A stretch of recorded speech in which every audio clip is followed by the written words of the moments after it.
উঠে দেখলে ছেলে কাছে নেই। অমনি ছোট বউ কাঁদতে লাগলো। কি হলো, ছেলে কোথায় গেল? বাড়ির সকলে চারিদিকে খোঁজাখুঁজি করতে লাগলো, কিন্তু ছেলেকে কোথাও পাওয়া গেল না। সেই বছর আবার ছোট বউ পোয়াতি হয়েছিল। সেবারও একটি ছেলে হয়েছিল, যেন সোনার চাঁদ, কিন্তু সেটিও রাতের বেলা চুরি গেল। এইভাবে ছোট বউয়ের একটি একটি করে ছেলে হয় আর চুরি যায়। এইরকম ভুতুরে কাণ্ড দেখে পাড়ার সকলে বামুন গিন্নিকে বললে, এ কি আশ্চর্য মা, রোগ নেই বালাই নেই, মায়ের কোল থেকে ছেলে চলে যায়, এ কিরকম আশ্চর্য কথা।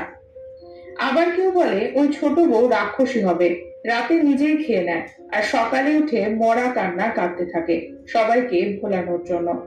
আড়াল থেকে ছোট বউ সব শুনতে পায়, শুনে তার মনে বড় দুঃখ হলো। আবার সে সময় ছোট বউ 9 মাসের পোয়াতি হলো। সে মনে মনে প্রতিজ্ঞা করলো, এবার ছেলে হোক কি মেয়ে